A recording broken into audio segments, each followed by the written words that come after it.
A network so powerful, so persuasive, that it controls everything from drug trafficking to extortion and even has its fingers in legitimate businesses. In today's video, we're diving deep into the shadowy world of South Africa's most powerful mafia family. From their origins and rise to power to their intricate web of influence and control, we'll reveal how this elusive syndicate operates and the impact they have on the nation.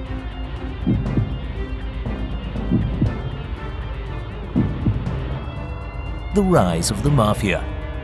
Gangs rose to prominence in South Africa as a result of the Group Areas Act, which evicted non-white South Africans from their homes and resettled them in rural and underdeveloped areas far from urban and economic centers.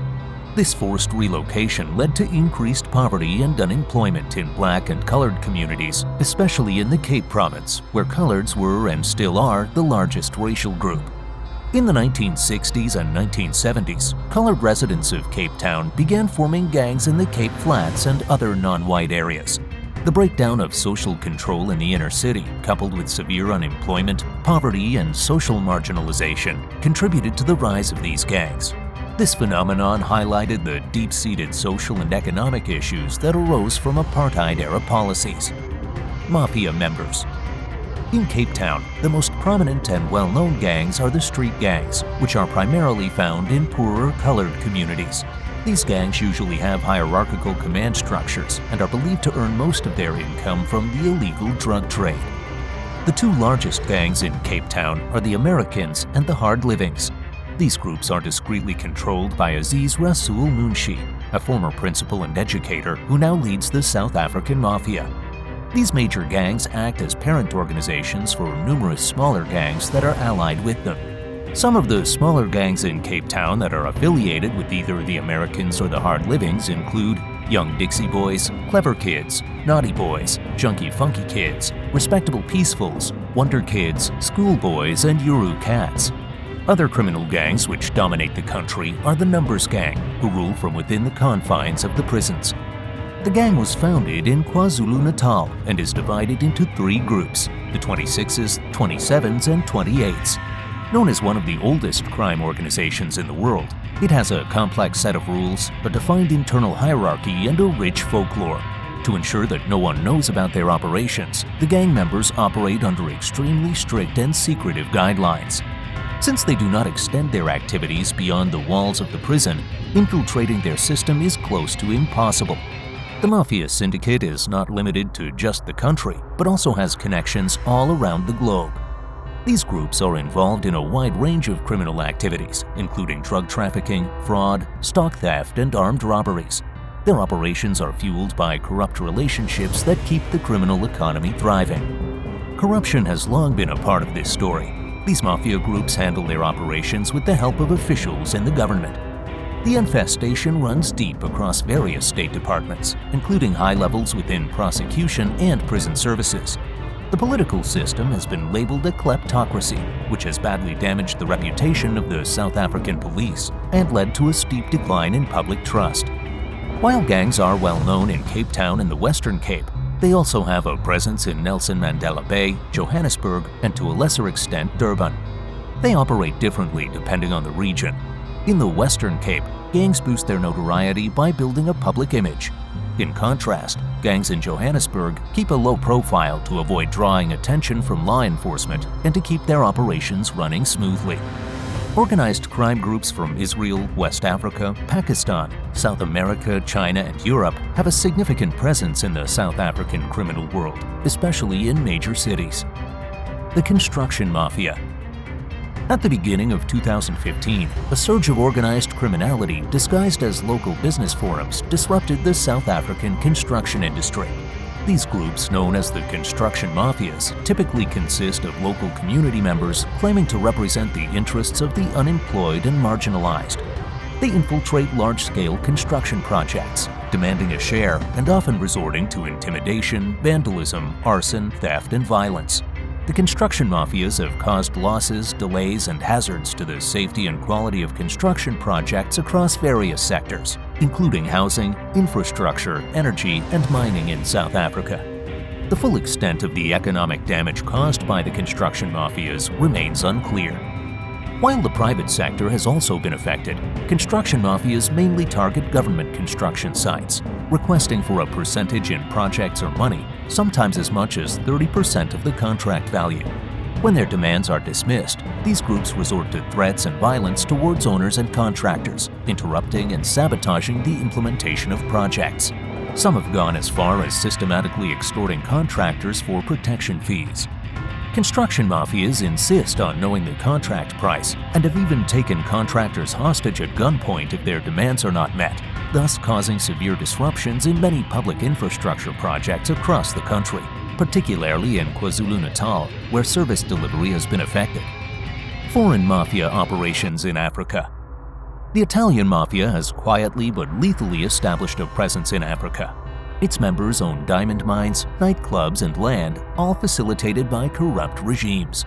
Chinese criminal organizations have also entrenched themselves in the country, with the prominent one of the 7 organizations being the 14K groups.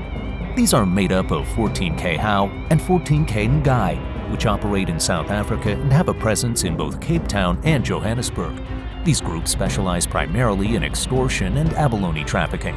In 2000, the illegal exportation of abalone to Hong Kong was estimated to generate a gross income of $32 million. A small Greek crime syndicate ran casinos throughout Middle Africa and South Africa during the 1980s and 1990s, and they never fully left. Gambling, including horse racing, card games, casinos, and black market dealings, has always been a staple of Greek organized crime. Greek crime syndicates are difficult to dismantle as they form, break up, and reform based on their interests, similar to the Italian Camorra. However, Greek organized crime mainly relies on smuggling, while the Camorra focuses on extortion and racketeering. Nigerian organized crime groups established roots in South Africa in the mid-1990s following the end of apartheid. Operating primarily in Johannesburg, Cape Town, and Durban, Nigerians initially dominated the crack cocaine trade before shifting to powder cocaine after establishing contacts in South America. Hillbrow in Johannesburg was a stronghold for the Nigerian mafia for many years. After arriving in Cape Town, Nigerian syndicates operated drug and prostitution rackets in the affluent suburb of Sea Point before being forced out by the police and neighborhood watch. They then moved to the city's northern suburbs, particularly dominating the Milnerton area. Since the mid-1980s, the Woshing Wo has been one of 4 Hong Kong triad groups operating in South Africa, primarily in Johannesburg and Cape Town. Acting independently from the Hong Kong branch, the group's activities in South Africa include fraud, drug trafficking, firearms smuggling, extortion, money laundering, prostitution, illegal gambling, smuggling of illegal immigrants, tax evasion, and large-scale importing of counterfeit goods. The Woshing Wo was heavily involved in the illegal harvesting and exploitation of abalone, generating significant income from this activity. Human trafficking. These mafia groups are involved in human trafficking, using the country as a hub for their affairs. They are involved in various forms of trafficking, including sex trafficking, child labor, organ smuggling, child brides, illegal child adoptions, forced surrogacy, and the use of body parts for mudi, a type of horror sacrifice practiced by some African tribes. Labor exploitation, especially in agriculture, is particularly concerning and has become a more significant threat than sex trafficking. Traffickers often lure victims with false job opportunities.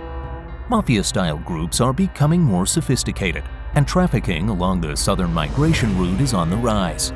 Mozambique, Zimbabwe, and Lesotho are the main sources of smuggled individuals into South Africa. The mafia-operated smuggling often occurs on buses crossing the border, with South African police and immigration authorities sometimes complicit. Smugglers exploit the vulnerability of their victims during transit, using violence and abduction to extort money from their families. Arms trafficking. The arms trafficking business is controlled by organized gangs with millions of illegal firearms in circulation, many originating from domestic sources such as theft from licensed civilian owners or from government departments. Poor control over police-issued firearms and those in police evidence stores and armories has enabled the mafia to obtain weapons from these governmental facilities.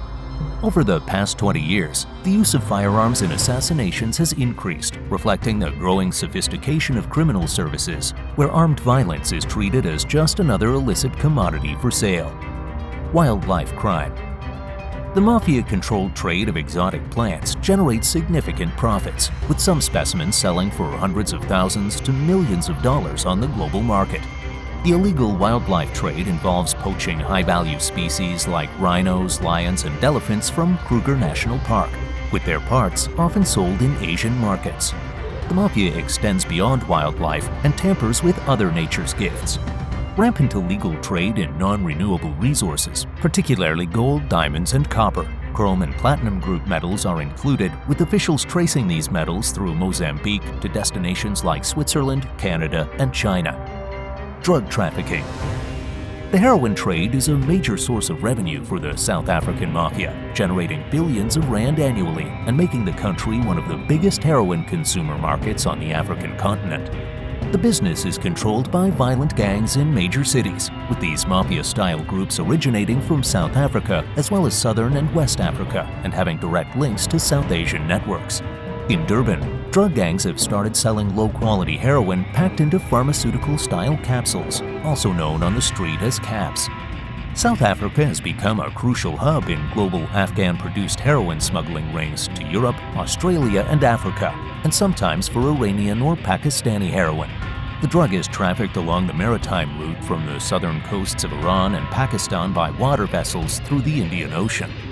The Mafia also places the country as a key player in the global cocaine trade. The domestic market is growing, and the country has connections to Europe, Hong Kong, and Australia. Most of the cocaine arrives in containers from Brazil and then passes through South Africa to other countries. With high-level police corruption, excellent transport infrastructure, and resource shortages in drug control, South Africa is placed as the highest spot for cocaine trade in Africa, with global, regional, and domestic groups involved in its distribution. Synthetic drugs aren't any different, as South Africa has become a new trafficking route for meth to East Asia. While there is local manufacture of the drug, the Mafia uses the country as a transit hub for meth sourced from Nigeria and Western Asia. Recent seizures suggest a surge of Afghan meth being brought into Africa through the Rainbow Nation. For more dark stories of the underworld, subscribe to the channel and ring the notification bell to never miss an update.